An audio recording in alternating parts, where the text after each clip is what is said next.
সুপ্রিয় দর্শক, ঢাকা পোস্টের ফেসবুক লাইভ থেকে সবাইকে স্বাগতম। আমি এই মুহূর্তে দাঁড়িয়ে আছি সাভারের জাতীয় স্মৃতিসৌধে। মূলত আজকে কিন্তু জাতীয় স্মৃতিসৌধে বিএনপির যে ভারপ্রাপ্ত চেয়ারম্যান তারেক রহমান, তিনি কিন্তু আসলে কিছু যে জুম্মার নামাজের পর তিনি কিন্তু বীর শহীদদের প্রতি শ্রদ্ধা জানানোর জন্য আসবেন। তো আমরা কিন্তু মূলত দেখেছি যে এই যে জাতীয় স্মৃতিসৌধ প্রাঙ্গণে বিভিন্ন স্তরের নেতাকর্মীরা কিন্তু এসে ভিড় জমাচ্ছেন। তার কারণ হচ্ছে যে তারেক রহমান তিনি কিন্তু আসবেন এবং তাকে সাভারের বাসী যারা রয়েছেন তারা কিন্তু মূলত শুভেচ্ছা জানাবেন। একই সাথে আইনশৃঙ্খলা রক্ষাকারী বাহিনী যারা রয়েছেন তারা কিন্তু মূলত আসলে যে নিরাপত্তার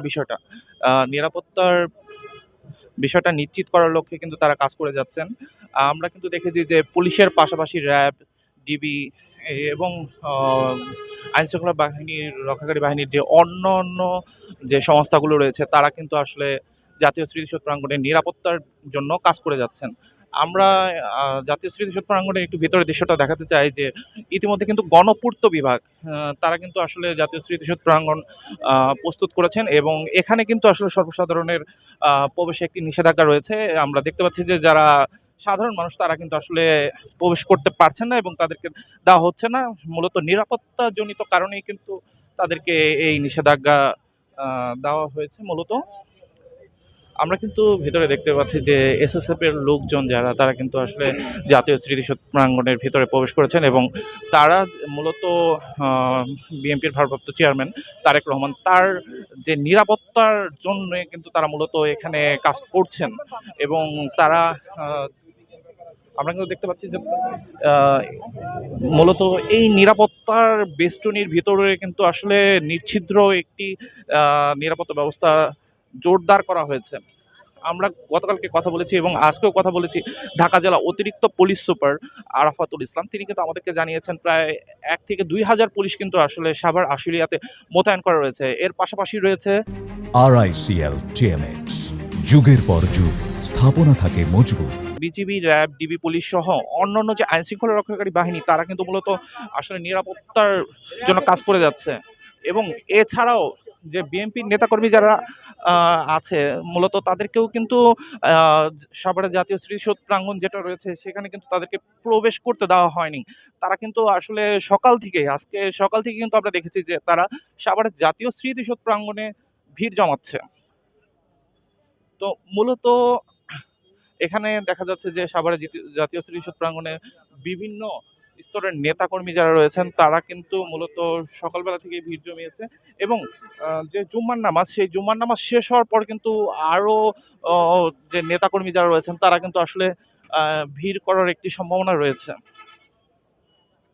তো আমরা মূলত বিএনপির যে নেতাকর্মী যারা রয়েছেন আমরা তাদের সাথে কথা বলেছি, তারা কিন্তু মূলত আমাদেরকে জানিয়েছে যে আমরা একটু একজন বিএনপির নেতার সাথে কথা বলবো। আসলে আমরা যখন ছোট ছিলাম 2008 সালে উনি এই দেশ ছেড়ে চলে গিয়েছিলেন, তখন তারপর থেকে আমরা যখন বড় হয়েছি দীর্ঘ 18 বছর, আমরা এখন যুবক, আমরা স্বচক্ষে তাকে একদিন মিডিয়াতে বা ফেসবুকে দেখেছি। আমরা এখন স্বচক্ষে দেখার জন্য সাভার স্মৃতিসৌধে আমরা অবস্থান নিয়েছি।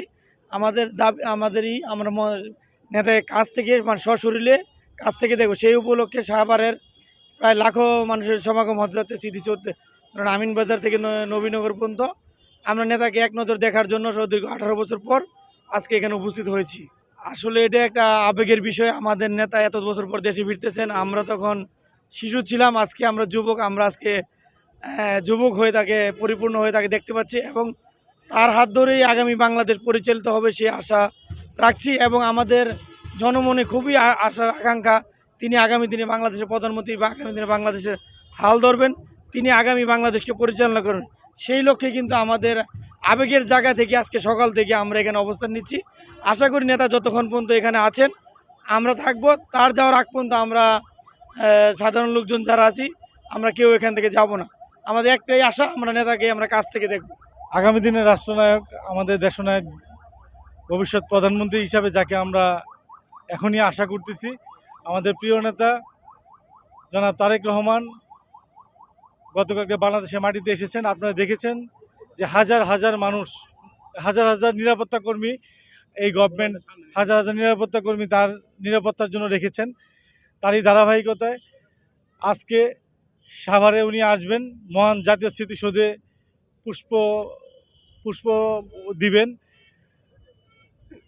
আমরা সকাল থেকে আমাদের প্রিয় নেতা সাভার আশুলিয়া ডাক্তার দেওয়ান মোহাম্মদ সালাউদ্দিন বাবুর নেতৃত্বে আমরা ইতিমধ্যে হাজার হাজার লোক এখানে সমাগত হয়েছি। পাশাপাশি এসএসএফ এবং পুলিশ প্রশাসনের লোক আছেন।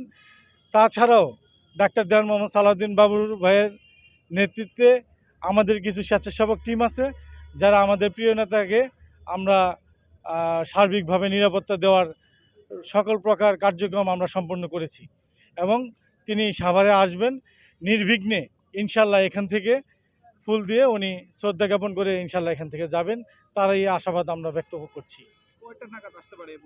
আমরা শুনেছি যে নামাজের পরে উনি জিয়ার মাজারে যাবেন, সেখান থেকেই উনি আমাদের সাভারে আসবেন। তার মানে আমরা ধরে নিতে পারি 3টার পরবর্তী সময়ে উনি আমাদের সাভারে আসবেন, আমরা এরকমই শুনেছি আর কি। যেমনটি জানাচ্ছিলেন যে আসলে আমরা একজন বিএনপির যে সমর্থক এবং বিএনপি নেতা তার সাথে কথা বলেছি, তারা কিন্তু মূলত যে বিষয়টি জানিয়েছিলেন যে মূলত জুম্মার নামাজের পরেই কিন্তু আসলে যে বিএনপির ভারপ্রাপ্ত চেয়ারম্যান তারেক রহমান তার কিন্তু একটি আসার কথা রয়েছেন এবং তিনি কিন্তু আসবেন। তো সেই বিষয়টি কিন্তু আসলে যে বিএনপির যারা নেতাকর্মী তারা কিন্তু বলছিল, তো এটা কিন্তু আমরা দেখেছি। এছাড়াও হচ্ছে যে আসলে বেলা বাড়ার সঙ্গে সঙ্গেই কিন্তু আসলে বিএনপির যে নেতাকর্মী তারা কিন্তু এখানে ভিড় জমাচ্ছেন এবং তাদের কিন্তু এখানে উপস্থিতি লক্ষ্য করা যাচ্ছে।